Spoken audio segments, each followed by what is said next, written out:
introduce Carter Rethwisch. Am I coming close to you? Rethwisch, yeah. Rethwisch, okay. He's the guy who wears the Cardinal hat. If you've been to a lot of Cardinal games, you may have seen him, or you just haven't been in the right place. The thing that I found interesting about him, in addition to the resume he sent me of what he was going to talk about tonight, is what I found on his LinkedIn site. Currently, he's working for Reach Local, and he's an IMC. How many people here know what that means? I didn't before tonight, I'll have to confess. It's an Internet Marketing Consultant. And in that job, which he started in May of 2009? Yes, 2009, May. He started working, and within 6 months, he got to the top of the sales representatives in his office. Within 14 months, he's up to one of the top 10 of 450 representatives in the company for what he's done. Depending on the month, yeah, it goes up and down. Okay. So the resume, the description of his talk that Carter gave me was full of this kind of thing. And I'm sure he's going to tell you more about those stories tonight. I'll just give you a little bit of a thing to look at on this one, his present job. Carter? Okay, please. thank you. How are you guys doing? Good. Good. I'm real excited to have this opportunity, and it actually came from a friend of mine who works at Reach Local, and he saw something I guess had been posted on LinkedIn. We're in LinkedIn. We're also on Meetups. Okay. And he said, wow, Carter, this sounds like something that's right up your alley. You enjoy kind of these kinds of engagements and talking to people about life and important things. So I'll start talking a little bit about where I came from and essentially how I got where I'm at today. And it's a series of essentially the same thing over and over again. Every time I was hit with some adversity, I rewound, recalculated, figured out what I needed to do, and did what I did the last time to get back to where I wanted to be, right? So develop a system and then repeat it over and over as many times as necessary to get where you want. The hat, a lot of people wonder, my dad even said, you're not going to wear the hat, are you? Because I told him where I was going.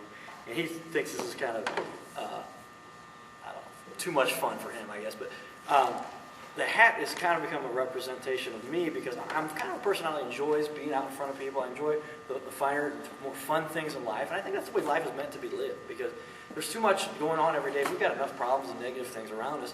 So don't be always so concerned with what people think about you and what everybody has to say in a negative perspective. And I wear a red cowboy hat and a baseball uniform. If you see me at the game, I wear the uniform with turf shoes. And I said, I'm going to have some fun. So I go to the game like that. All of a sudden, I got all these people want pictures with me. And I didn't worry so much about what people thought about that. And I got some people that jab me. I hear they do it on the radio, on different programs, and make fun of me. And I said, that's fine. I don't care what you say as long as you're talking about it, right? But the truth is, it's kind of a representation of myself and my personality that a lot of people know me now. They look back and they go, Carter, you were always the quiet, reserved, all to themselves, little young kid, right? And they said, that you are absolutely the polar opposite of that, right? Well, and the truth is, I was really raised that way. My parents were pretty strict. They kept me in a straight line, and I saw a lot of the stuff that my friends got away with that I wasn't allowed to do. So they helped keep me in line. But as I grew up and matured, if you will, I don't know if I've quite matured, right? Life is fun. But I've had a number of times where I said, you know what? Here's where I want to be. I'm just going to find out how to get there. And I went out and I found a way to do it. I made mistakes along the way. I messed things up. I didn't do everything right. I said some stupid things. And that's life, right? Everybody goes through times in life like that. So I'm trying to figure out the best place to start. For most people who know me, I mean, there's essentially, in my lifetime, and I'm right at the half point of where this happened, there's before the accident and after the accident. How many of you know anything about me at all? Because I don't want to repeat stuff. Barb's got her hand up. She's heard a little bit about it. When I was 19, I transferred to my parents' school, Central Methodist. And I say my parents' school because they both Central Methodist University now. Used to be Central Methodist College.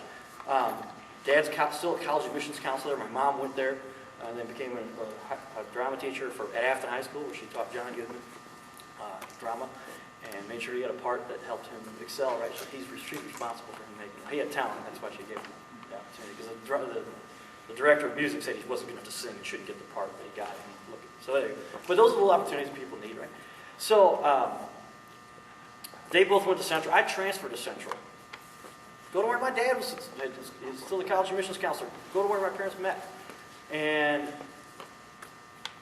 2 months in, decided we'd go home. I was going to visit the girl I'd been dating at that time. She was coming down from school up in Peoria, Bradley, and I was going to meet her in St. Louis. And lo and behold, the drunk driver comes around the corner, and he's out of control. The streets are just a little bit wet, so that makes it real slick. And his car spinning at us. I don't remember any of this. Got given built-in defense mechanism, right? And the side of his truck hits us head on while he's spinning us going across the lane he was supposed to be in, obviously. And later on, he blew a .21. You might know how pass over the limit that is. At the time, the legal limit was .10. Now it's .08. So he was more than double the legal limit driving this truck, right? Jimmy Barnes, the driver of our car, rushed to the hospital. I was on the sidelines for a minute until they said, he's okay. We're not sure, but we'll let it go right now. And then I had seizures at the scene. And you'll understand why I'm telling you the story. It might help you guys reflect. They said, pull the drunk driver out to hit him, put Carter in, and they said, if I had not made that trip, I would not have survived. That's how close it was. So I have seizures, jaw was broken, big gash you can still see on my head. And so proceeded to the hospital. My parents get that dreaded phone call. Your son, who had been just an hour or two ahead of you, is now in the hospital and no longer on his way to meet his girlfriend or watch the soccer game, which we were all coming in town to watch. Come see him at the hospital. It's bad. So they get there. Jimmy, rest his soul, was a good friend of mine, and he didn't make it. Head trauma hit him in the back. He was going to be blind if he was going to survive, and he didn't make it. His head swelled, the brain shuts down. They were drilling a hole to let some of the pressure out, and he didn't make it.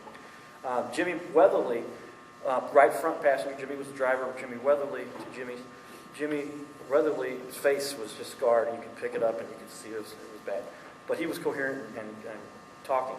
I was in the back seat and went into these seizures, which they shoot you with a drug called Dilantin. Has anybody heard of Dilantin?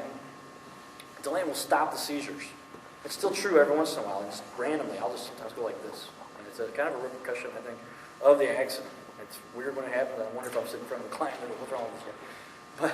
But it was a traumatic situation. So they induce a coma. So they put me into a coma as a matter of trying to survive this incident. So I go into a coma, and at a certain point along the way, they tell my parents, they said, we give your son less than 50, we'll be honest with you, we give him less than 50-50 odds to live or die. Not good odds. Less than 50-50 odds to walk again, less than 50-50 odds to be coherent, no, to live or die. Well, they didn't, the doctors didn't know, my parents did, what they were doing, right? I'm Carter. I'm always going after it, going to get there no matter what. Got my arms out of the restraints because they strap your arms down so you can't hurt yourself or break anything or pull the tubes out or whatever. Well, I got out of those. Pulled the breathing apparatus out of my throat. I had a breathing device because I wasn't breathing on my own. Pulled that out of my throat, began to breathe on my own. They said, well, you know what? We think he's going to make it. And the rest is history, right? So I go from near death, where doctors have said, we're going to give Carter less than 50-50 odds, to the short list of things that I've accomplished in life. And none of them are tremendous. They're just little hurdles that I've had to overcome. But going from where a doctor said I may not be able to function on my own, after I survived, then they still said, well, he's still going to have to rehabilitate quite a bit. We may never see the regular Carter we're used to. That's real ambitious and go-getter, made good grades, and was a good athlete. So good luck. And my dad yanked me out of the psychiatrist's office. My dad's a pretty smart guy, too. He says, you don't even talk about like that in front of my son. I thought that psychiatrist should have lost his license, right? For that, speaking that way in front of a 19-year-old kid who, at that point, didn't really know what had happened to him. But what's worse than hearing that is if I were to believe it, right? So pulled me out of there, said, never talking to my son like that again. Let's go. I'm going to continue with the programming, with the way I've raised my son, and that is to help him believe in himself and continue along his way. So I responded from that, graduated from college on time, not such a great GPA, but I probably should have been in school, much less trying to finish college. And at one point I was taking a graduate level class because it was the only thing that was still available when I registered, and I transferred back to St. Louis University. Big discussion there, where do we let him go to school? Do we need him to be closer to home so we can help him recuperate? Or back to Central, where who's going to take care? Went back to school, graduated on time. Lucky, right? But I was ambitious. I wasn't going to let this stop me. And there's how many of you guys run into hurdles in life? Hopefully not a coma. Hopefully not doctors saying, we're not sure if you're going to make it or not, but other issues in life. This is my speech. This is where I get into what everybody in life is going to at some point run into some difficult situation in life. True? Right? And it's just a matter of how are you going to respond, right? How many times you guys heard that, right? My dad said it to me like, it's not the error. I'm a big baseball fan, right? It's not the error, it's not the mistake in the baseball game that costs the game. It's how you respond to that error. Do you commit another error? Do you let a bunch of runs in? Or do you bounce back and do something to stop that in life? So, went off, graduated college, and decided, what am I going to do? Didn't have any real prevalent opportunities. Decided, all right, I'm going to go sell computers in Circuit City. Here I am, just graduated college, I'm going to sell computers in Circuit City. But I wanted to, part of what I talked to people about was the resources I gave myself, which are available for anybody. You've got to go out and find a way. There's always a way, right? You've got to give yourself the resources. If you're not giving yourself the resources, well, if you're talking about how you get on the internet or you get on LinkedIn, that's giving yourself some of the, and the resources out there these days are really infinite. They used to be kind of hard to get to at times, but now the internet has really changed. Everybody's got access. So I think you mentioned something that reminded me. Whenever I used to go into any kind of interview or some other new position I was going to try, I researched everything I could about that company or that position. And I was telling the people that ran the place or the position or whatever it was about their stuff. And then they're going, well, this guy knows what he's talking about. I've got sales I sell internet marketing for businesses. And I've got sales where I said, here's something I found that you guys are doing. It's costing you about $10,000 and giving you zero return. Would you like to know more about what I can do to help you make more money and stop making mistakes like this? But the internet now gives you all those resources, right? If you just study and find out what it is you're interested in, all the information is there. It's just, are you going to spend a little bit of your time or a lot of your time finding it? So go out and get it. So proceeded to say, all right, I'm selling computers for Circuit City. Noble job, I guess, right? But that's not what I wanted to do the rest of my life. They talked about management stuff. I didn't have much interest there. But I started going to grad school. I said, nah, enough, I got to go to grad school. Carter, you weren't supposed to survive at Coma. What do you think you're going to go to grad school? And it was a challenge for me. I had to go in. A couple of teachers I talked to, I said, I've got kind of what I went through, and doctors have said I'm not going to be able to take checkbox tests, A, B, C, D tests are not as good, multiple choice. I need to take tests where I can explain in a paragraph format. I had a specific class towards the end of my grad school where they had to write the test special for me, but doctors did diagnosis and they gave me that option, but whatever I ever had that, if I didn't ask for it. Another thing I talked to people about, if you don't ask for it, you're never going to get anything. You've got to go out and ask for it. You've got to go out and get it. That's life. That's how you succeed. That's how you win. That's how you get where you want to be. So, finished grad school and then had an opportunity. I had transitioned from selling computers to where I put myself something I had interest in. I'd done programming back in 8th grade. My parents said, you're not sitting around during the summer while like all these other kids that run around the neighborhood. We're sending you to a computer class. Come on, I just want... But I went and I programmed BASIC on a computer. Remember the language BASIC, and it's basic input, output. Well, I learned the random character generator, and I learned how to randomly select the numbers 1 through 6. What interesting little thing do you roll has numbers 1 through 6 on? Dice. Dice, right? So I programmed craps in the 6th grade, and made craps with little 3D looking things on the screen, and that's what I did. But after I did that in 8th grade, I remember going, man, my dad made me go through this stuff, and my parents wanted me to do that, and I said, I'm not touching a computer from this point on. So look what I do now. So in the 7th, 8th, 8th, 9th grade through my last year in college, did not touch a computer. Did not touch a computer. End of my senior year, I started going into the computer media lab. I enjoyed the pictures and the video and the stuff you could do. And SLU had a good little program for that. I bought a computer finally then when I graduated. First Pentium 90. Anybody know how fast computers are now? They're like 2.4 gigahertz. That's like 2,400. Well, the one I had was 90 megahertz, right? And it had 8 megs of RAM. Now you get 4,000 megs of RAM, 4 gigs, right? And this is 1994, 95. So I said, all right, I'm tearing apart this machine. You can tell I don't script much. I kind of just let it go as the ideas flow. And so I said, I'm tearing apart this machine. I'm going to figure out how to make this thing work. Had never touched the machine until I was a senior in college, much less just to use one. Now I'm tearing it apart, and I'm going to make this thing work and figure out how it ticks. So I moved back in with my parents, and I forget, my dad said, Carter, you can go move in with your buddy if you want to. or as long as you're doing some productive thing, including he saw I wanted to go to grad school. He says, I'll let you live at the house for free as long as you're doing something productive. And I want you to think about what you're saving in terms of monthly bills and that stuff. So I said, Dad, you're right. And I backed out on my buddy last minute before he put his down payment on the apartment. But I said, I got to live with my parents for a little bit. They were going to help me and give me the resources. And I had the whole basement. I could go out the back door. So I was kind of the 21-year-old guy. I just graduated. I was 21. And but I had kind of the best of both worlds. Somebody to do my laundry and go upstairs and get some food if I ever wanted to. But at the same time, they're getting resources. So I built a network in my parents' basement of computers. I get a little hub, right? A little thing you plug all the computers in, and then I figured out how to network. Had never gone to a single computer class since 6th or 7th, 8th grade when I programmed BASIC. Had gone to a single class then. So my point is, anything you want to research or learn, you can do it. You just got to give yourself those resources again. And this stuff I bought wasn't $10 million. It wasn't like I'd have a lab set up somewhere that GE gave me access to.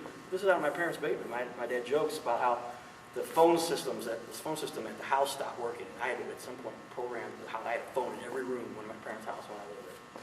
And so there's 11 phones in this house of 4 people. But the AT&T guy had to come over and fix the phones at that point. I guess it was Southwestern Development. And they found there was a phone. They were creating a short, and they looked all around the house, and there's this bundle of wires going every different direction, and they're going, see, I told you it wasn't the wiring. And it wasn't. It was one of the phones that AT&T had the problem. But that's kind of where I started with some of the stuff that these are the things I enjoy. I wanted to learn more about. And so each one of you guys, and the ones that you're finding ways or things that you enjoy, pets you talked about, right? Those are the things. Do what you love. How many times have you guys heard this? Do what you love, and the money will come. And then again, how important is really the money? You got to have enough to survive. I think of 100 different things I could do that if I worked hard enough at it, could make me millions of dollars. I'm not as interested in the money. I need enough to survive. I want to help as much as I can. I come from a couple of educators, and that's kind of what I enjoy. I think a lot of people are that way. They enjoy helping people. They like giving those kinds of resources. So I went through that, then built that network, had switched then from selling computers to consulting. And my buddy had gotten a job at a computer consulting company. I said, hey, Brent, can you help? Brent now runs IT for another company that got sold off from a place I used to work at. Anybody ever heard of SeaWorld? Brent, I won't give Brent's last name because he didn't authorize me to, but Brent is the head of IT for SeaWorld. Well, he gave me the first opportunity because he had gone in and gotten a job for that company that used to own SeaWorld. It was unnamed, I won't talk about that a little later, but I worked there for about 10 years, and that's one place I had to recover from after being let go with 1,400 of my friends. Most of them I knew, honestly. But I gave myself the resources again, building that. So they said, Carter, tell us what you've done with computers. They didn't say at what job did you do these, because I had been doing this out of my parents' basement. But it said, what do you know about do you know networking? Yep, it's on there. Microsoft Outlook. Yep, it's on there. I've loaded it. Put a CD in the computer and spun and loaded, and I'm familiar with it. I didn't say I'm a master. I said I know what it is. And I got an interview. So I went to Citigroup, and I was there the day when that big merger happened, and I was excited for all the employees. They offered me a job to become an employee. I turned them down. My dad said, I think it's a good opportunity for you to take a bump up and run this up a little bit. And I said, no, I'll take my chances. And then they offered me another job down at, does anybody remember a company that used to be based out of St. Louis called Anheuser-Busch? Headquarters used to be right here in St. Louis. I have an application in it, by the way. Well, I might know somebody down there. I'm sure I know somebody that could point it out. But for 2 interviews I went through down there, 2 different areas. One was first level support, and they handed me a test, and I had to go line by 20 questions. I hadn't been through this official formal schooling, so some of the terms and technologies I wasn't familiar with. I just made sure they worked. I just stayed up all night until I got them to work. I didn't quit until I got it done, right? In that part of life, those who quit never succeed. Those who don't quit are guaranteed to succeed. Until you die or you get there, one of the two is going to happen, right? And hopefully it's not the other one. But gave myself those resources at Anheuser-Busch. We give you an opportunity at this other place. Well, they didn't ask me any technical questions. They said, Outlook, are you familiar with Outlook? Yes, sir, I am familiar with Outlook. It loaded when I loaded Microsoft Office. It was part of the suite that loads when you load Office. Didn't even know what a PST was. I found out real quick after they hired me, a PST is a personal store. That's where you store it, and they banned those eventually because you couldn't have your information personally on your store. You had to keep it on the big server and all the corporate stuff. But I didn't know what that was before I started there. But I learned really fast. I got in there. They said, Carter, my boss later, who's still a good friend of mine, he got laid off with me, but he said, we took you because you didn't tell us you wanted. Another guy interviewed said, I want to use you guys, essentially, I want to use you guys to get to the network group. Because you're in the email team, and that's pretty cool, but I want to be in the network group, and I'd like to use you as a stepping stone. Oh, you think so? Okay. Don't say that in the interview, right? The other guy almost fell asleep. He'd been staying up all night and almost fell asleep. I was candidate number 2 or 3, but I was third. And he said, you didn't tell us you're going to use us. You didn't fall asleep in the interview. You get the job. But then I took my resources. I said, all right, here it is. I got this this job based on those 2 qualifications, and I have Outlook listed on my resume, which I think it manages contacts and email. Let's go do this. But I had to learn that. What's a PST? What are these people talking about? I'm answering phones, and I was second level support. First level, I didn't get the job. Second level, where they put me in, was the first level. It's an email problem up to the second level, and for a year and a half, I answered phones saying, and I figured it out, man. BCC, blind carbon copy, CC. All these technical terms I learned because I just said, I'm not going to let it fail, right? I got to keep going until I get there.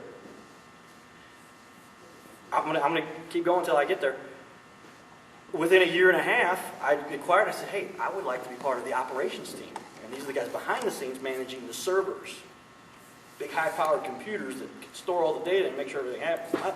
So I go from, a very important role, I guess. I won't diminish, but so where I'm helping people on an individual basis with their problems, their local email, to managing servers now that have 2, 3, 5, 6,000 people on them. All because, what did I do? I said, I want to do this.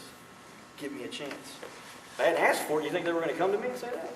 Probably not. They had plenty of other people that were in line who were ready to do this. They were better qualified, knew what they were doing. I said, give me a chance. And really, honestly, they kind of gave it to me on a probationary basis. And I said, well, we'll see how you do. You worked hard to get where you're at. You don't have a whole lot of experience in this area, and we're going to give you these big servers you're going to have. So they put me on a kind of a side, not the main.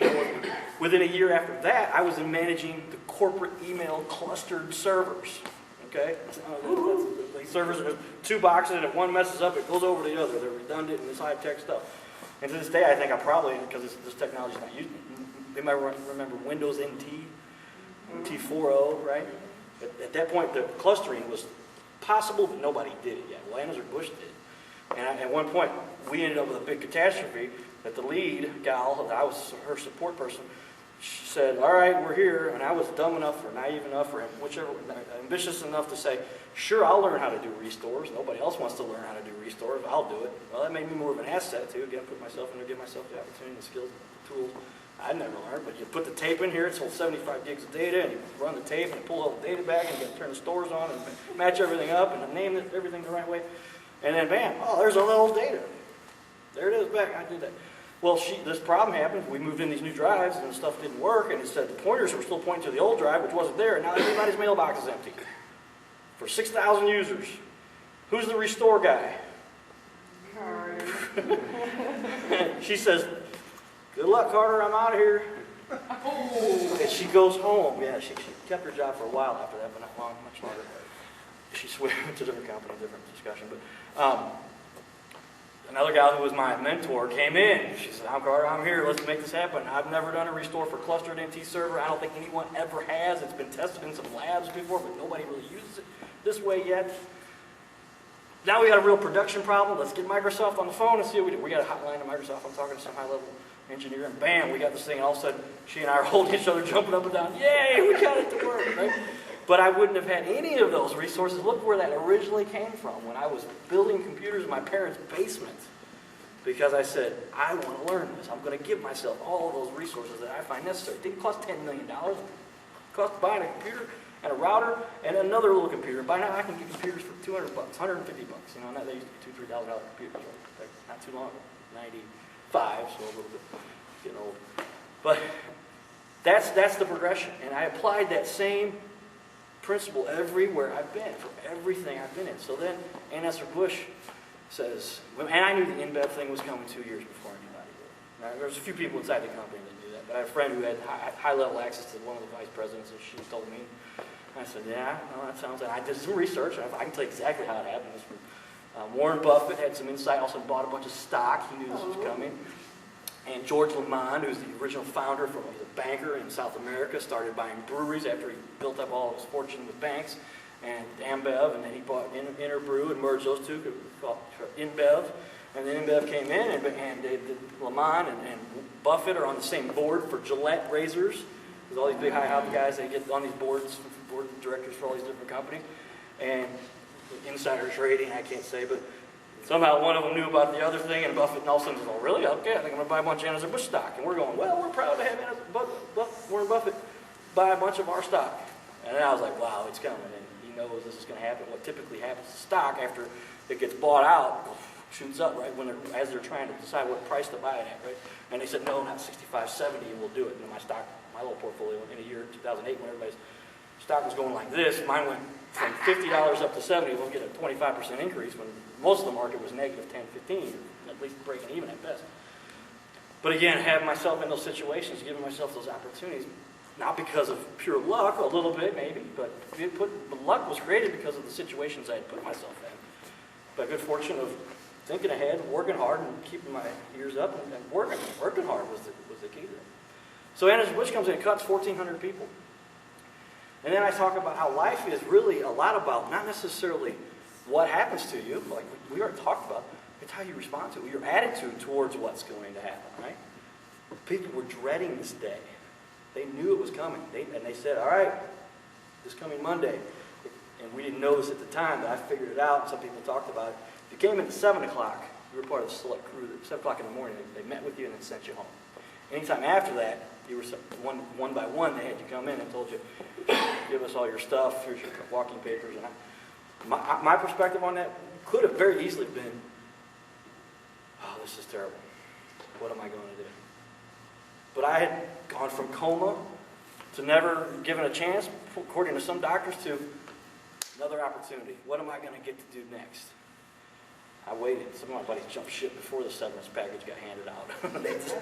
They deserved it as much as I did, but they left before they got it, and they did it because they got that new job. I had run into a company that I work for now called Reach Local. They had solicited my parents to help them with their advertising. My parents have a children's learning center. And I had done all the networking and set up for all their computers, and they said, well, if you're going to do this online advertising for us, you can't sell us unless my son is here. So I said, and I was in Sunset Hills, the Sunset offices for Anheuser-Busch. My parents' learning center's right over there off Sunset Hills, Crabway and Lindbergh. And they said, yeah, I'll come over at lunch or whatever, meet with this gal, what's going on? And I said, really? She's going to manage all this stuff for you guys? They're the company? Well, they've got an automated process that really is better than I've seen out there from anybody else. Good. My hands are clean, right? I got to still maintain all the stuff on the computers, and you got kids and all that stuff. But for what you're going to do online and the web side of stuff to get people out there to your site, I don't have to do it anymore. Good. You guys go for it. Another opportunity for me. This is before I got laid off from Anheuser-Busch when I was introduced. I met them, and they did some work with my parents. My parents got more business off the internet than they had any other way from the internet. I got laid off. I started looking around a little bit. I kind of patted myself and saved up a little money, got this nice severance. And I reached out to Reach Local. I said, And I said, are you guys hiring? Contacted the gal who'd been in my office. She said, I think we are. Are you interested? I said, yeah. Starting salary was Reach Local. Like you're trying to reach local businesses, kind of their target. I've got some national accounts I work on, and some local accounts, some big local accounts, and some small local accounts, and some accounts in all over the country. Because I'll talk about it in a minute, but I got into really learning this thing. People start hearing about you, and they're saying, you've got to use this guy. Well, that's what you got to work at, right? So you can build that reputation. But said, yeah, they should. Well, here's the deal. I was used to making a pretty decent salary in Anheuser-Busch, and that's part of the reason I got laid off. One of the worst things I ever did from that perspective was get a master's degree. Because as soon as you get that, Anheuser-Busch rewards that, bumps you up. I'll never forget, some of my former didn't have the salary I had because they didn't have the master's degree. Well, they kept their jobs. They were less costly to the company. And InBev had been known for, supposedly, for coming in and just running people as hard as they could. You got to earn your big raise, and you're going to pay, incremental And the economy had affected all that, and that's part of why some of that happened. The city coming to you, I didn't get a message, and they still let you know. Yeah, well, it's just a matter then of where they go with it. So I said, all right, you know what, I'll take this job. Selling internet. Base salary is less than half of what I was used to making. I already got the big house payment. I need something to fill this up pretty quick. So I said, all right, what do I got to do to make this happen? Part of it's, you know, that's where life is so important. Treat people right. Do what's right. Show up. Do what you say, right? Because your reputation follows you everywhere. Well, I developed some relationships with some pretty well-known businessmen here in the St. Louis area. I won't name, but still work with them, met with them today, and they're doing some more things that I'm fortunate enough to be involved with. It's really worked out well. But I reached out to those guys, and I got all of a sudden I got this big account that everybody in St. Louis is familiar with. 99.99. and you know, but great guys, really great guys. And I said, I reached out to my friend who was one of the top guys there, and I said, how's that working for you? The stuff that you've got going with this other big telecom company that really is not their specialty, but they sell everything, and they'll give you this too, and it's terrible. I said, well, let me show you how it works. And I'm kind of new to this, but you know, I have a computer background. I did this for 10 years at Anheuser-Busch. Used to be based out, remember? Yeah, I remember. So, did that, and that was the first real jump I was allowed to. So now I've got a big account. There was a bit of a celebration in the St. Louis office because they had yet to really tap some of these big advertisers in the St. Louis area. That kind of helped us. You know, once you get a couple of these, then the others start hearing about it. And it's just kind of grown since then. But I spent a lot of my time then find how does this stuff, this online marketing stuff, really, really work. And so now they'll bring in new people, and they're ready to sell. And they used to do Yellow Pages, or they used to do, you know, radio, or and they were salespeople. But as salespeople, they many times, I want to say many times, don't really understand the technology and how it really works. So the advantage I have, and I had on my own, knowing what was about to happen, going off and putting my feet into some part-time stuff, it would include sales for some financial stuff, learned that industry pretty quickly too, and became one of the top producers there on a part-time level, and was ready to make that a full-time career, but it didn't come up to the money I needed. But it gave me some sales experience, so that was another opportunity that it gave me. So I said, now I'm going to take this sales job, along with my technical background, put the two together, and let's see where I end up. Well, now, the big account that just came in most recently, it's all going to get paid and come out, and I'll get paid until the money gets spent, right? But I'll make a lot more than I ever made in Anheuser-Busch. And I tell you that, I tell you just to give you the perspective. It's all about putting yourself in that situation, giving yourself the resources, and taking that process and replicating it everywhere you go. Find what you love. Find what you're good at. They've tested my IQ. I'm proud to say I'm not that smart. I'm not that smart. I have a little bit above average. I'm not one of these genius guys. What separates me is the same thing that separates any of you. Work hard. Go out there and believe in yourself. Hard work beats intelligence every day. Albert Pujols, a lot of people think he's an incredible hitter. He is an incredible hitter. How many of you know that he used to take batting practice 2-3 times a day while he was in Kansas City? Coming up, didn't even make it. He was a 13th round draft pick or something like that. He wasn't number 1 or number 2. But I ran into a guy from Kansas City down at the lake, and he's like, oh yeah, you remember this guy in Blue Springs? I'm like, yeah, I know that. And he says, yeah, he used to bat in my batting cage every day. That's the kind of stuff it takes. And people say to me, Carter, why are you killing yourself? Why are you working so hard? You're going to work yourself to death. Because it's at a point, when I put this extra, my dad gave me a rock that I had, these rocks with different sayings on them, Prince, and you got, well, my dad and my mom also too. But the rock says, excellence is achieved by doing a little more, by doing a little extra. Not by working 10 times harder, but doing things a little bit better, not quitting right before you know you were close and saying, oh, I'll finish that tomorrow, or coming back later and you forgot what you were at and you have to start over, finish it. You're there. Why not keep going? You're almost going to get it. And those are it's these little things in life that make the difference. Giving yourself the opportunity, showing up a little early, staying a little late. I'm not one known to be, I'll be up early, but it's like 4 o'clock in the morning, and then I go to bed. And stay late and get there and tell them what you've learned and share with them. And now people begin to understand, wow, this person knows what they're doing. This person's an expert in this. And maybe you're not, but you know enough about whatever it is they need. And then once they give you that opportunity, you go in there and you go, wow. Now I've got all these, now I know what an OST is, I know what a PST is, and I'm going to be able to tell you everything. And so that all the extra work that I do is going to pay off because where am I going to be? Ideally, 50, 55 years of age, 60 years of age, sitting on a beach. While all my friends who didn't want to work that hard are working until they're 70, 75, 80 years old because they have to make a living to survive. And then at that point, my goal is, and I'll get there, is to go around tour the world talking about the same stuff I'm talking to you guys about. And I've talked to kids this tall, and I've talked to adults, obviously, too. And everywhere in between, I just apply my story to the relevant audience and share wherever I can. So that's the long version. That's really the long version. I want to give you kind of the whole summary. But I would like to hear from you guys. And I learn everything every day. My objective is to learn. Because I've got a lot I love to share, but I like to learn too. So I will learn a lot by anything you guys ask me or have questions about or want to share with me too. So if you would, please. Your father, Yeah. was he a teacher? He's a college admissions counselor at Central Methodist, where he took the job after he graduated. So he's kind of prejudiced Central Methodist. He likes, yeah, and I know his religious beliefs a little bit too, which I won't get into much, but he's been there forever. And Yeah, his kids from church have gone there. good program that they do there. Very good program. Yeah, and they do a lot, and there's kind of a small school. That was great. I was king of the hill coming there for my dad's son at Central Methodist, 900 students in the whole school, right? Bam! What is wrong with Carter? Who? What?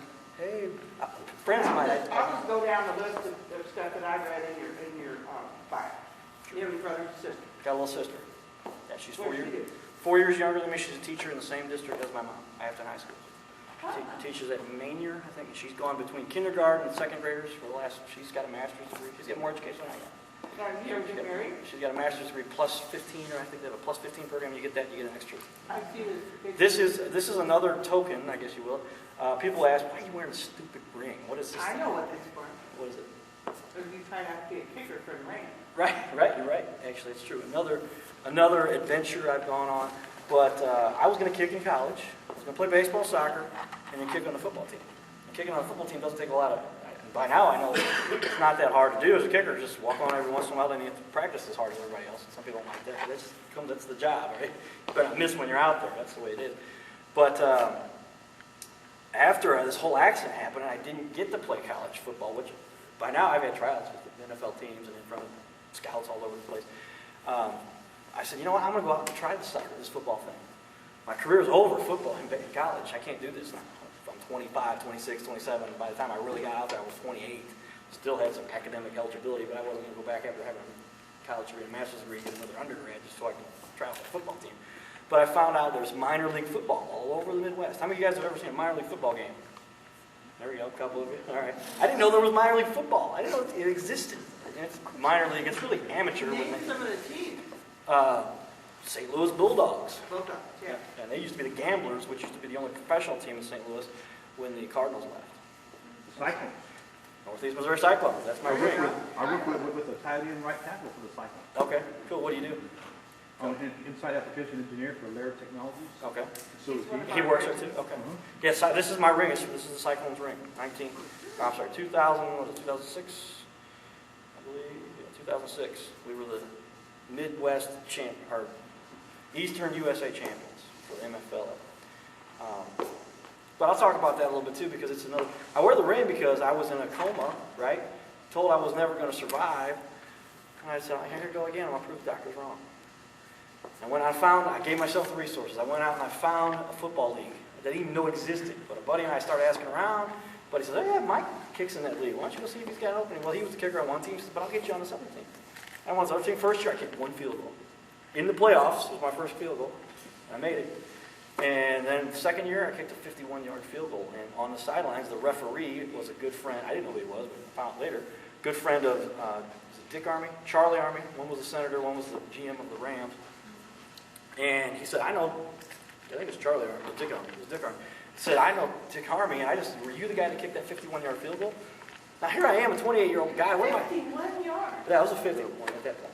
kick 53s. I kicked a 53 last year, which is another one that helped lead to some other stuff. You just kick the rest of the field.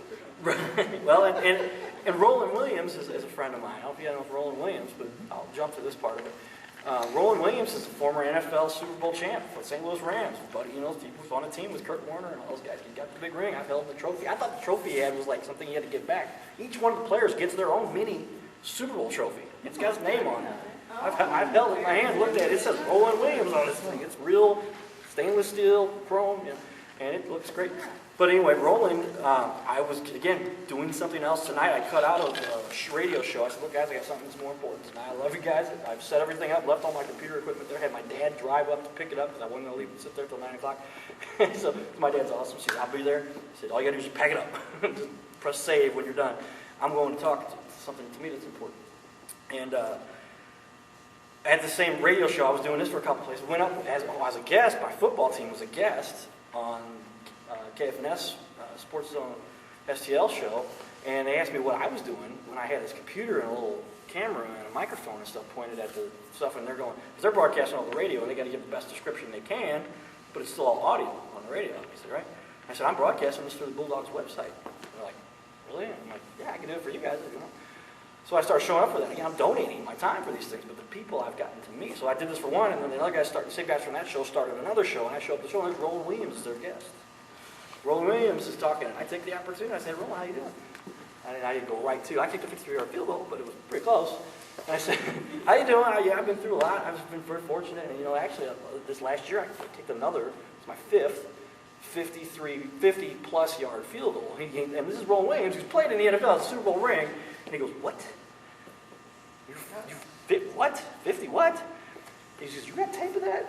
As if I didn't, I'm like, all right, look at me, I'm a computer nerd. So I got a 50, a 51, a 52, a 53, a 53, and a 50, and a 49, and a 48. And I've got most of these all on tape. And I just said, yeah, it's on this website. He goes, we'll send that to me. Next thing I know, he says, I want you to be a celebrity guest as the Cardinal Cowboy. Wear the hat for a minute. Yeah, and come out and speak to these. Roland Williams does some incredible things to help kids. Really incredible things to help. And this guy's made it, right? He's got a Super Bowl ring. He's made good money as an NFL tight end, Super Bowl champ. But now he goes around the world, around the country, and all over the United States to do this. Speaking to kids, he has a big football camp with 500 kids. And he lets them play football, but they get to play football if they go to the class during the day. The class they're having during the summer when they should, they could be messing around in the neighborhood or whatever. And all these kids are lining up and he's teaching them about credit scores and about how to manage their finances and how to save their savings and what the different TransUnion and credit bureaus are. And all this information for these kids is really making a huge difference. And he wanted me to be part of it. He brought me up in front of all these kids and says, Carter has kicked a 53-yard field goal. I have seen it. And that's neat. Okay, that's kind of neat. For these kids, though, that was real neat. And it was neat for me to be part of it. So I'm working with him on a bunch more stuff like that. But it all came from originally where I never got the opportunity. The whole accident happened. College football was not an option. Probably would have the same option if it hadn't happened, maybe, right? Because I'd have been out there, I'd have given kicking 53-yarders when I was 23 instead of when I was 28. I had the accident happened at 19, 20 years old. But I gave myself that access again. I found a place to go to do it. I put up a field goal kicking thing in my backyard. I developed a device that I still am playing a patent that takes the ball and drops it. You ever watch kickers? I don't know why they do this, but it's all they can do because kickers don't have many friends, right? I'm not even considered a football player. I'm just a kicker. But that's not true. A lot of these guys are great. But the way they practice is they just take this little triangle thing and they hold the ball up. And they line up and then they kick. Well, how realistic is that? Are there guys coming at you? Is there pressure? Is the ball got to be put down? So I created this contraption, this device that would take the ball and it would hold it with a U thing and put it down on the ground. So then it wasn't just sitting there lined up. That's easy, man. Okay, there it is. Everything's good. Yeah. Bang. Well, that's not the way it is in the game. That ball getting snapped. There's 300-pound linemen coming in, and real fast outside wing guys coming at you. And the ball's not even there yet. And you got to get all this timing down and then kick it between the uprights while all this is happening. So I thought it was more realistic for me to get, so mentally I could give myself the resources to take that thing, and he takes the ball, and while you're moving towards the ball, because the rule is in football that you don't move until you see the holder has caught the ball. Then once you see he's got it on there, then you start heading towards two steps away where he's going to put the ball, and put it down. And that's where I gave myself a better opportunity to practice this without having to pay a guy or find a friend to come out and hold the ball for me all the time. And it allowed me to develop my skills to where I hit field goals. I've had another guy, he kicked for Boston College, pretty good. They play Notre Dame, and and he became my holder. He's a heck of a punter. A lot of times a punter ends up being a holder if anybody that follows football. Anybody beat Notre Dame? No, I'm But he said, Carter, you never miss. And at this point, I'm going, well, I played some minor league football. I don't know, but this came from a kid who played at Boston College. He says, Carter, you never miss. You need to try out. And then I got my trials and a couple other things in between and after. And all of those things, I say to you, they're exciting. They're kind of neat. I get excited. I love talking about all the fun things. But hopefully, you guys see similar things in life where you say, man, I was really good at programming. I was really good at developing schematics for whatever. Go in and find those resources. Give yourself the access to that stuff because it's all there. You just have to go after it.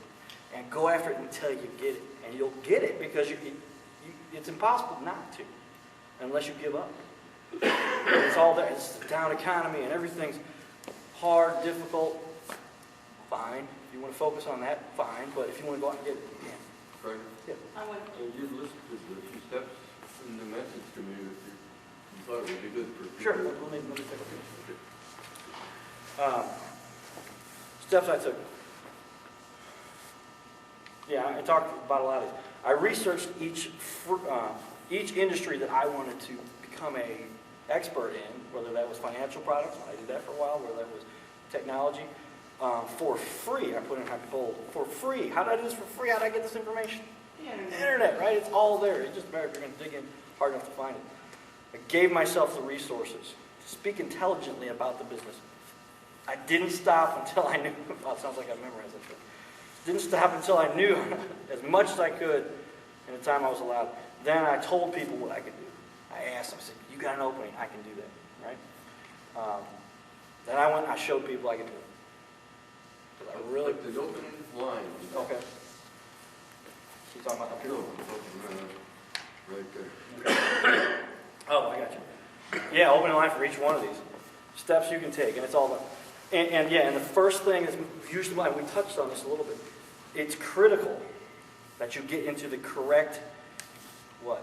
Before you start anything. Frame of mind. State of mind. Frame of mind, state of mind. You've got to be in the right state of mind before you start something. Because if you go in with a negative perspective about what's going to happen, what are you going to get? Something negative. So my dad will not even let me talk about anything negative for long. I'll never forget. I didn't notice this until... Because he won't respond to something negative because that adds to it. But he would just walk away. He'd be like, well, I was talking to you. Well, I'm not going to be part of it. I won't be around. It's not the way I operate. You're going to attack this with nothing will stop you. And that's kind of okay. Thank you. Now tell me about, when the first time I emailed you was probably about 6 months ago. And I looked for you on LinkedIn, and you weren't there. He's there. And I called him and I said, hey Carter, where's your LinkedIn page? And he said, yeah, I know, I didn't really get on that. I've been wanting to do that. So then I go back to his LinkedIn page. And I'm telling you, if you could get a star on your suit, I would give you one because you have the most professionally put together LinkedIn page I have seen in a long, long time. Thank you. And I try to... wants to go out to his website. We'll tell you how to... You got a card or something you can give out and you can spell your name right? Sure. Sure. I'll give you guys anybody. But tell us a little bit more about your background. You went to Afton or to high school down there? Yeah, in Afton at Lutheran South. My mom Okay, how old were you when you had your accident? I was 19. 19. So about 3 years ago. And what did you always want to do? I'm not 23. I'm 38. I'm halfway through. What did you always want to do with your life before the accident? Tell us about that. I wanted to be, I'll give you another hint. It's not this. This is field goal kicker, right? It was this. The quarterback. Shortstop. There you go. Who was my idol? I don't know if you Ozzie guessed. Smith. Ozzie Smith. That's right. Ozzie Smith. And you know Ozzie Smith, right? I've gotten to meet him a few times. Yeah, I've been in his house. I stood in front of his big tray of gold gloves. Took a picture in front of him. But I'm not sure if we were supposed to do or not. It was his son who I was hanging out with, and I said, I'm going to do like that. Still send it to him. And my buddy wanted a copy. I said, Now, "Don't you do that?" I'm not trying to interject on your thing, but I swear I saw him at a casino one time, and it's like, my husband's like, that's not him. And I go, if you were Ozzie Smith, would you dress up and go to the casino, or would you, wear a pair of sweats and look like a regular guy? Yeah.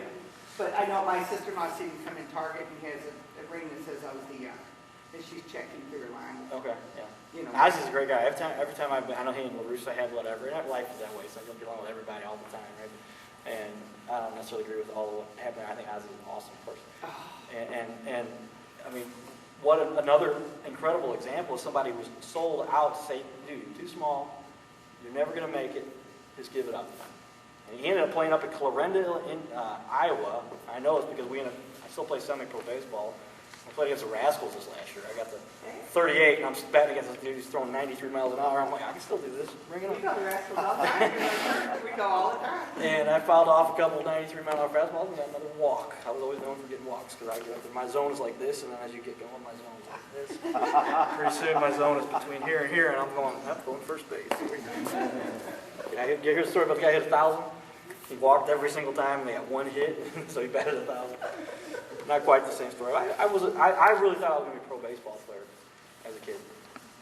And it was a matter, because I used to really do, and I tell you a story about when somebody came up to me in the mall and said, are you the guy they call?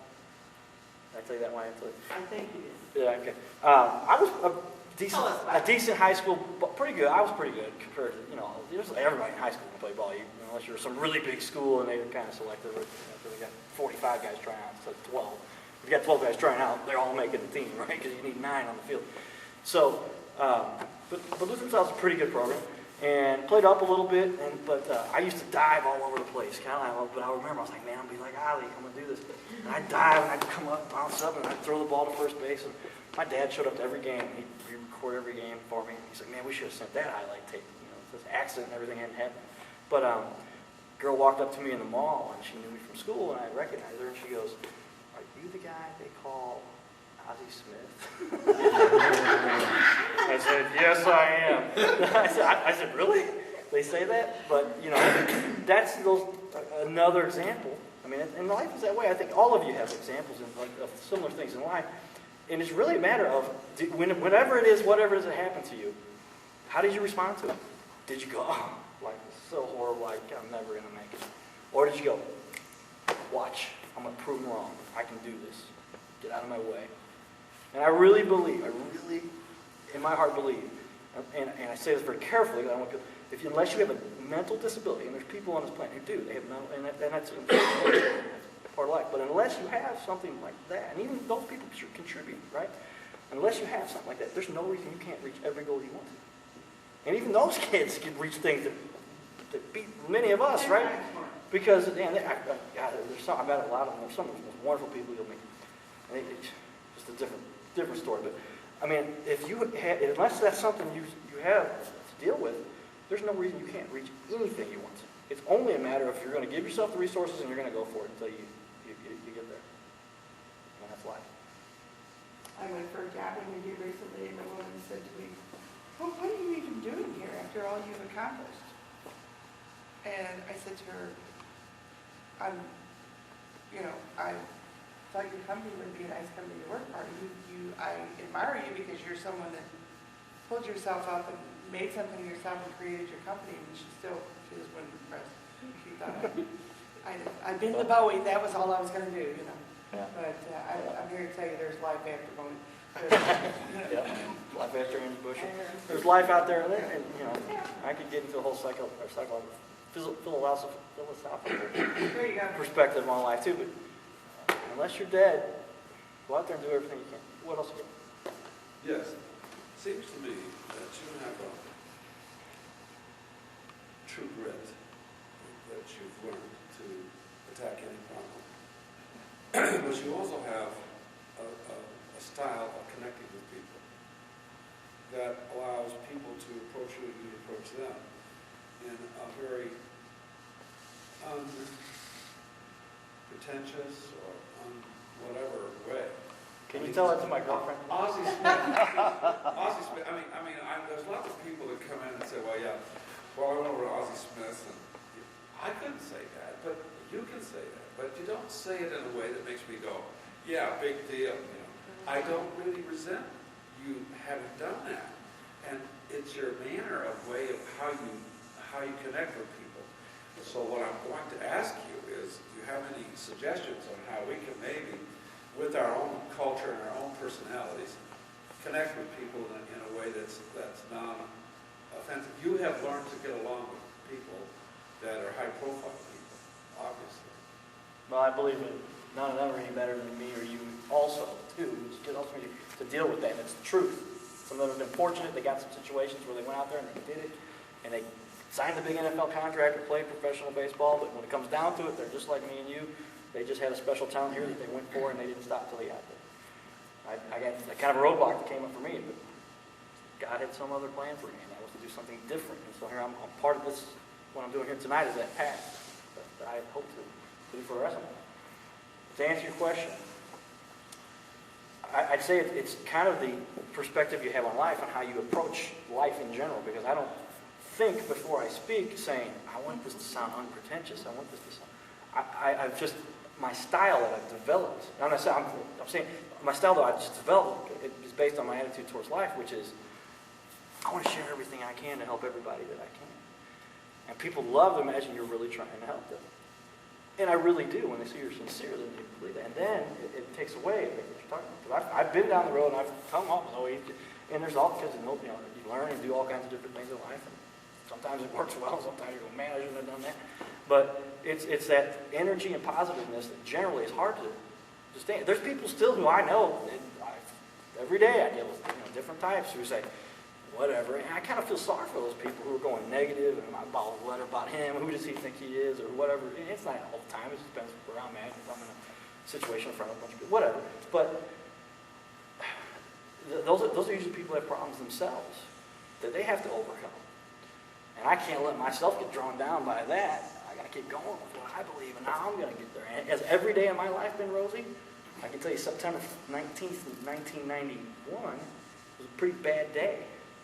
I believe that was the day it happened. It was about a month into the school year at Central Methodist, but that's when that drunk driving accident happened. And it would have been very easy for me. I remember. Very easy for me. And it was that way for a little bit after the accident. Why? God, why did this happen to me? This is not fair.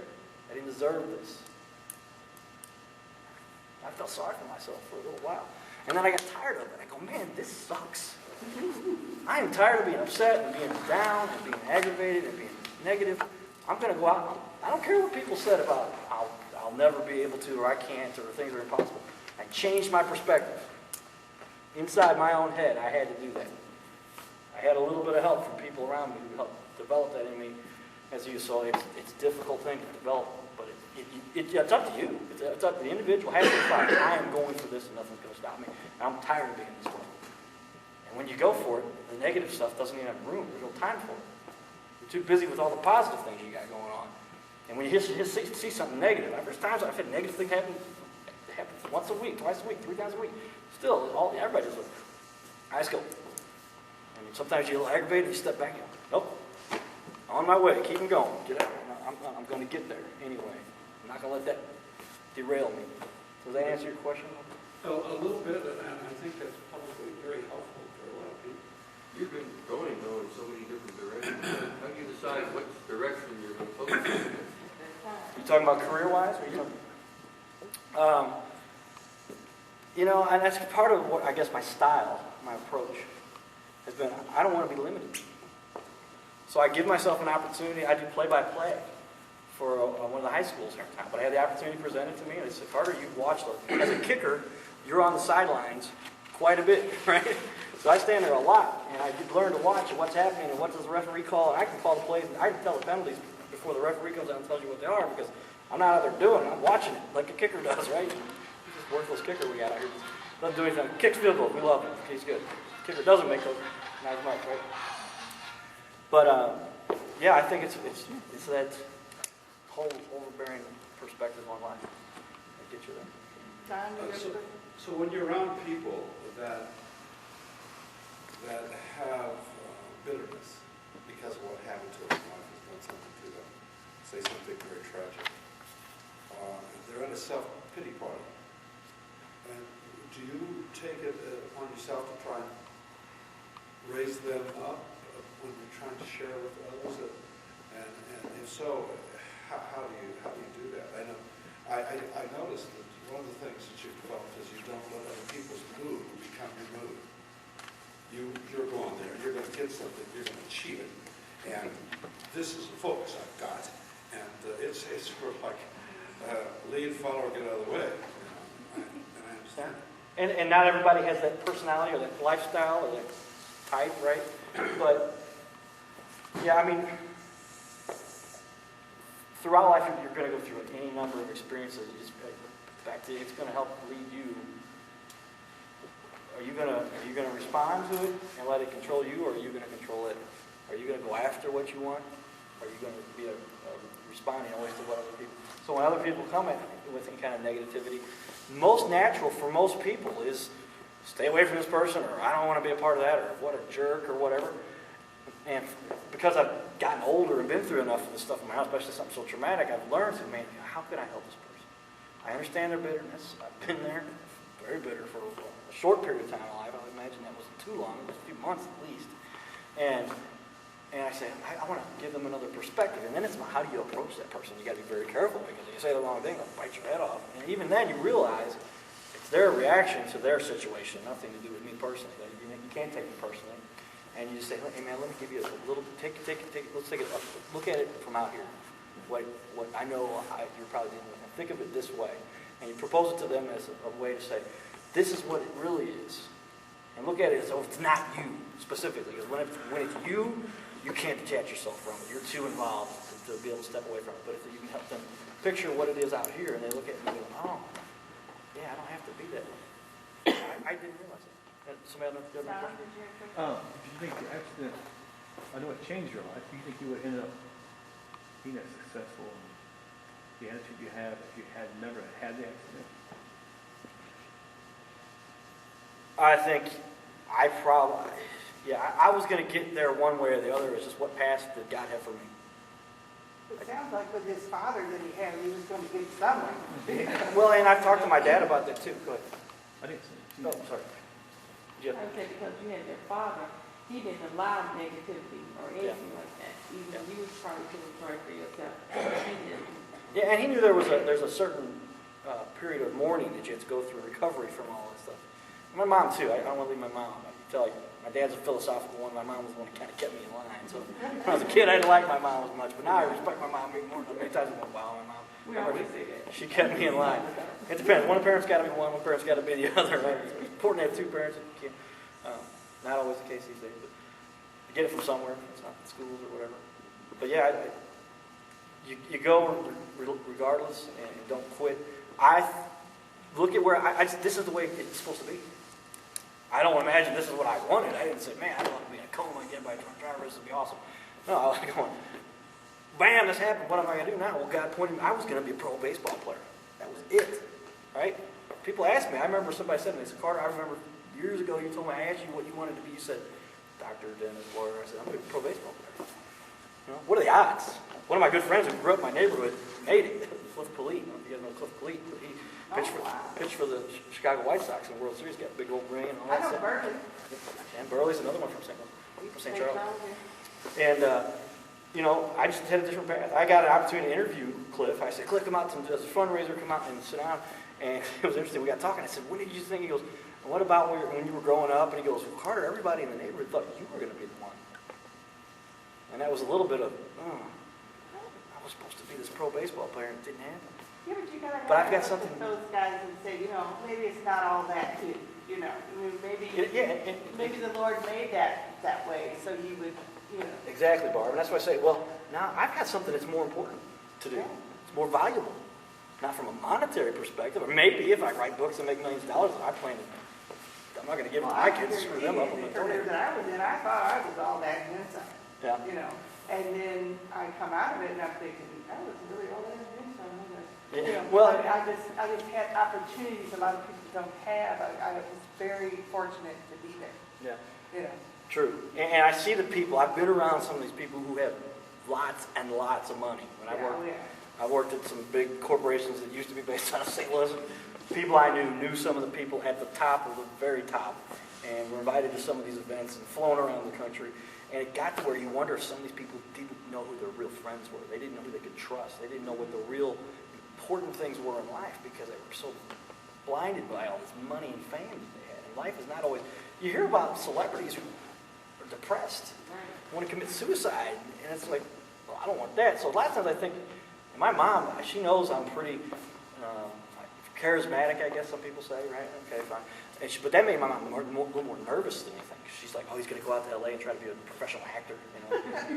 And I make the joke, Brad Pitt, please laugh. Brad Pitt looks a lot like me. Yeah. I don't look like Brad Pitt. He looks a lot like, he's older than me, actually. That's a joke. But she was afraid I was going to go out and do something like that. And she knows, statistically, the odds greatly increase that you're going to be depressed, a drug addict, or completely screwed up life if that's the path you choose. So she was terrified that happens. So she had the resources. She taught John Goodman drama. She knew. She helped him get there. She had the resources and could have said, John, will you help my son? Put him in the stage guy on the side, and let's see if he can do this. Never came about. Didn't have that happen. That was one that was kind of controlled out. But I still, at this point, I was driving down the road yesterday, and I said, every once in a while, I need to turn on some exciting music. Whatever, it's usually some more modern, real recent song or whatever. I've got a nice little system in my car that came with it. I turn that thing on. It gets my adrenaline going. It gets me good. And I said, I am going to be on MTV someday. I'm 38 years old saying this, right? I'm going to be on, but it's not because I do enjoy it. I would love being in the cameras a little bit. That's kind of fun, right? Some people love that. Some people hate it. Some people are frightened by it. But for me, then it'll be a matter of then what would I be able to tell people? Coma, near death, to don't tell me I can't do anything. I can get on MTV if I want to, be on whatever. And at that same point, be able to say to people, look, anything's possible. I don't care what your situation was. Go ahead. Carter, your story is about resilience, and your message is about resilience and bouncing back. And you just mentioned something about writing a book. If you do that, include something about 40-year-old resilience and 50-year-old resilience and bouncing back. Those are the people that have the need. I wonder if you are researching anything for a book. Yeah, I've started to. I've been does anybody know Paul Cook? Y98, he's the afternoon personality of Paul Cook, Y98, and he does this golden nugget. And I had kind of familiar with him. I listened to Y98 a little bit. And this is another one of those things that just comes out of nowhere, but how would this ever have happened except I went out there and did something, and he got to know me because he had seen me at events, and the radio stations are all these big events, and they kept seeing this Cardinal Cowboy guy showing up. So he reached out to me and contacted me. And he goes, I'd like to sit down with you and talk to you. I think you got a little interesting perspective on life, and I'd like to talk to you. And Paul's written a book already, a couple books. And one is Cooked in L.A. Good book. He gave me a signed copy, which is neat. But he talked to me personally about these real things that happened with actors like Sean Penn and things that he was exposed to and how he came back from near-death situations with drugs, like we're talking about, right? This is a guy who makes good money now back in St. Louis as a well-known celebrity. But he approached me and says, Carl, why don't you write a book about internet marketing? And I was almost like, okay, I'll write that book first. But the book I want to write is about how to go from near-death or how to go from a horrible situation, detailing everything from this kid who had everything going for him, wasn't too smart, wasn't too beautiful, or all those little things that everybody has that are perfect, but nothing not too out of line. It just really kind of had things going and having it completely flipped upside down, near death, doctor saying he's not going to make it, and then rebounding from that. And not because, this is the biggest thing, you talk about how some people have that kind of, and I've seen anybody here like that all the thing, but you deal with it in life, and they go, ooh, yeah, whatever, who is he? But man, be positive. I'm going to be there regardless, and I want to help those people, whoever they are, and to help get them back, because it's all a matter of where's your mind at, where are you focused at? And those people who are focusing on those things, they've got to get out of that, or they're going to be that way the rest of their lives. And there's some people who, they die that way, and that's a miserable way to exist on this planet. So my goal would be to write a book that says, hey, go after whatever it is you can do it. Here's an example. I really hope that people don't have to go through what I went through, and But the truth is, everybody can do that, and I'm not exceptional. That's what I was going to say. I am not exceptional in the slightest. The exceptional thing about me is I don't quit. And that's something everybody has the capacity to do. And I notice you're a very religious person, and I want you to intertwine that in your book about that. Because I've read some books by some famous people that don't use God in there, like, all right, I'm going to say it, Lance Armstrong. Oh, I'm not big on God, he says. Yeah, he did it my way. Yeah. I mean, sorry, Lance, can't stand you. But, you know, God is in every part of your life, in every aspect of your life. And don't, who are you kidding, buddy? Yeah, and there's no logical explanation. I'm a pretty critical thinker, and I dig in pretty deep about why and how and what. There's no logical, and essentially I'm saying to an atheist, you're not logical to believe this all happened by accident. Yeah. It all came from nothing, and here we are. With all of the intricacies and details and complicated formulas and blood and brains and nature and trees and all this stuff. Yeah, it just all happened by accident. Yeah, poof, there it was. When you have a child. That may never happen to me, but sorry, Carl. So what was your degrees in? You already been hit by a truck. My undergrad is in communications. So I joke about the fact that I was learning how to, when I'm crass, because I'm not always Mr. Clean, right? But when when I'm giving people my proactive approach, get a little bit, hey man, let me play with it, talk some smack with you. That's communications. Now I've learned I have a master's in talking smack because I got a master's in media communications. Right? and so it's just a matter of take whatever it is you enjoy, you love, and focus on it and stay on it until you get there. I got people who tell me, Carter, one of the problems you have, everybody's got something wrong with them, right? So who you are, you got something you don't do well all the time or whatever.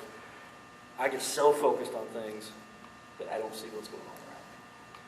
I mean, some bad things can happen sometimes too when you're not watching. Did you send the payment in for the mortgage? Did you, those kinds of little things.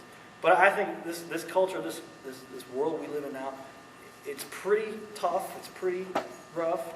Sometimes it can be vicious.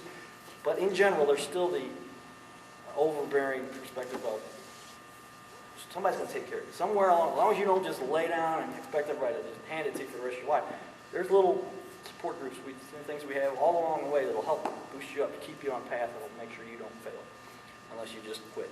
Here's a question. What do you think are the keys to your success?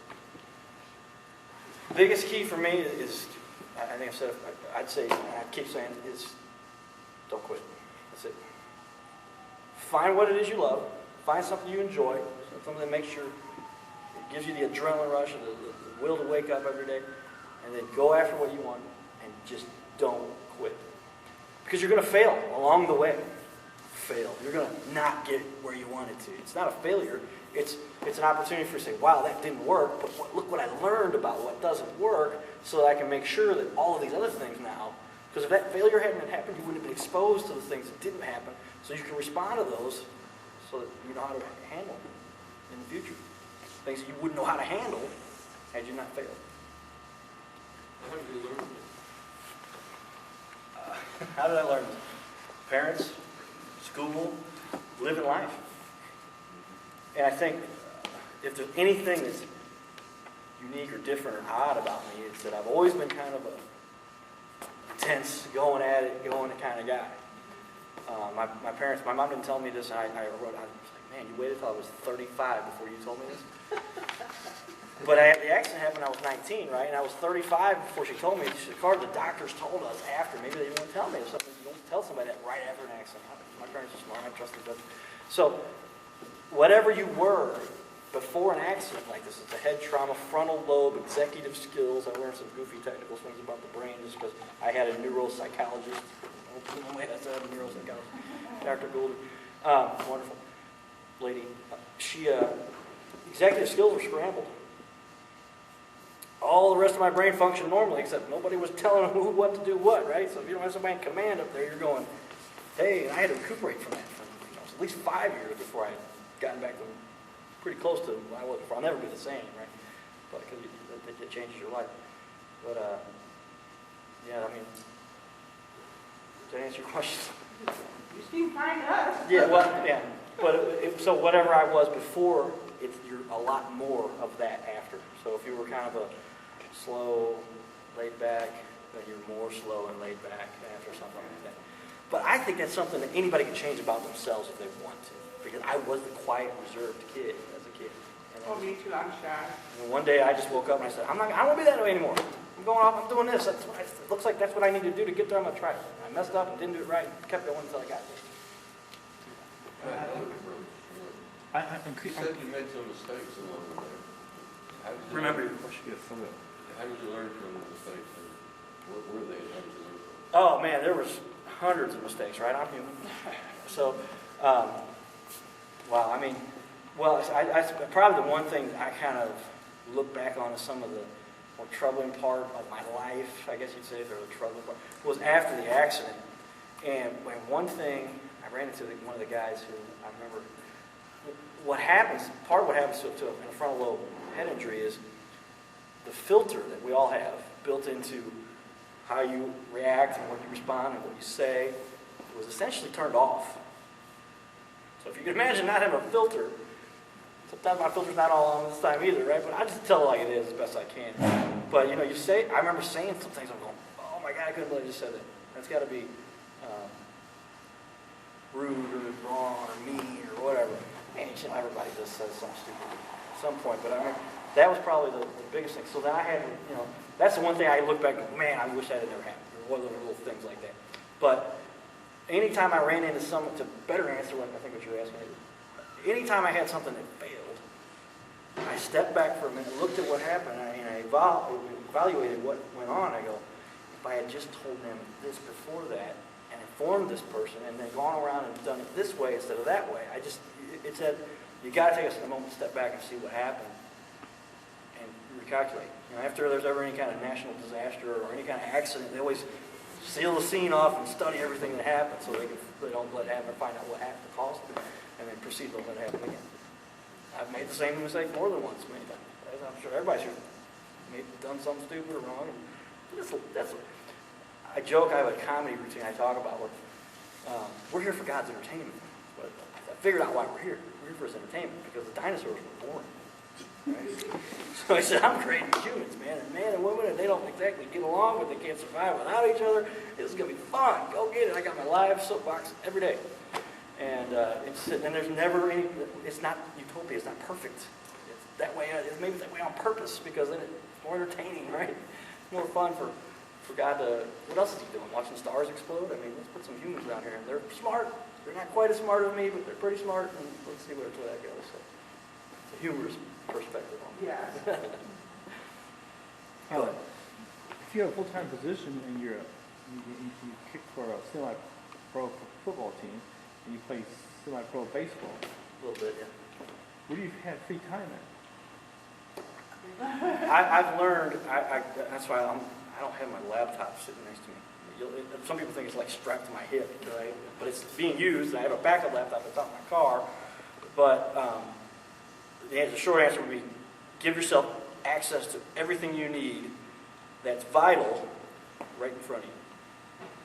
And I carry a laptop everywhere. So I've been at a baseball game where I was playing and from left field was answering texts. About a meeting I had with China back when I worked at Anheuser-Busch. And people were like, Carter's out there doing it. I said, dude, when the pitch was being made, I was watching the play. But when the pitch was not being made, I was going, responding. And so give yourself, there's so many resources right now that make it so easy. Another time I rebooted, I gave myself, this is goofy.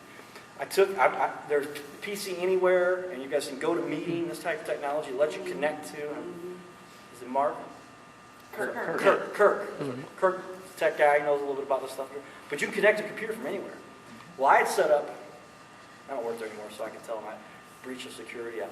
But I set up it wasn't because I had to go by the rules anyway, or else it wouldn't have worked. But I set up a computer at my house that could connect to, and I was on call, right? So if the server went down, I had to be one to reboot it, bring it up with email. Can't stop flowing. People may not get their beer.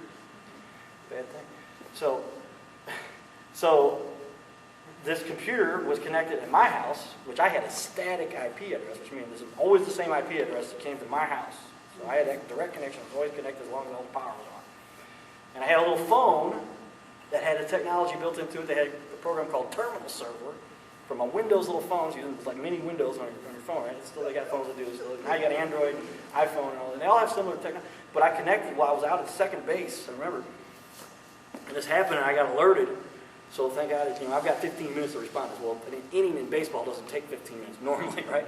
So in between innings, I go into the dugout, and I get out my phone, and I connect to my computer at my house, and I connect with my computer to my house to Anheuser-Busch, and I connect to Anheuser-Busch, and I connect to the server in, where was it, Baldwinsville, New York, or something like it, where one of the breweries was, and I hit the re-button. I logged in, I'm on my phone, and I go, reboot. And I called the NCC guys at Network Control Center, and I said, you guys, you saw that alert, I'm responding to it. Yeah, I just rebooted the server. All right, guys, let's go. Where am I at? My husband does that from home. He takes the air conditioner from home. I'm like, what are you doing? But give yourself, line everything up. So Not quite as important. yeah, and I'm not one who's known for articulately detailing and planning everything out.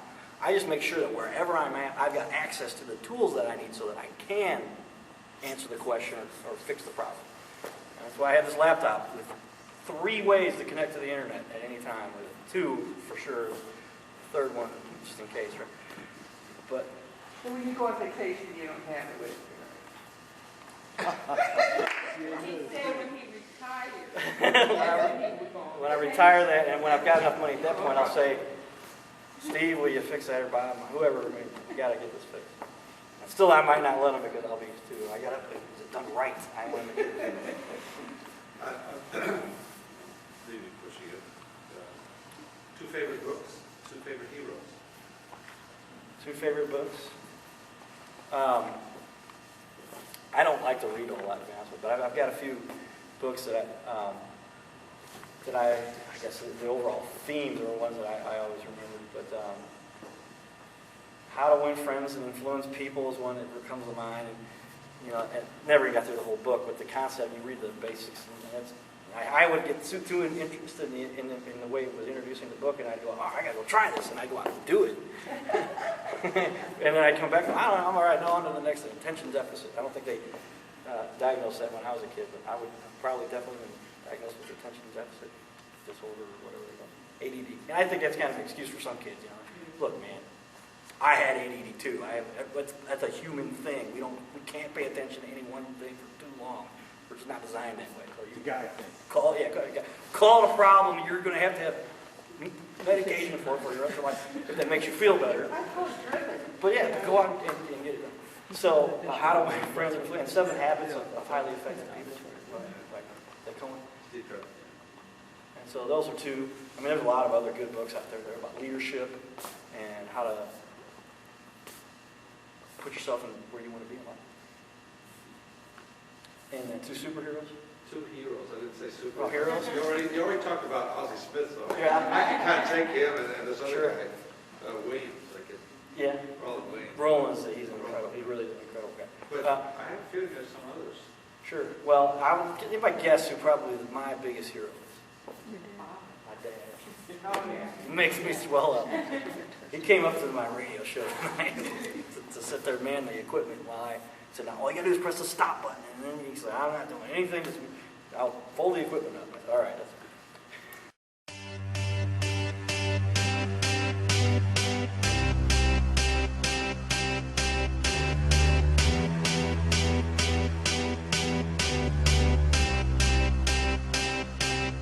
I got a feeling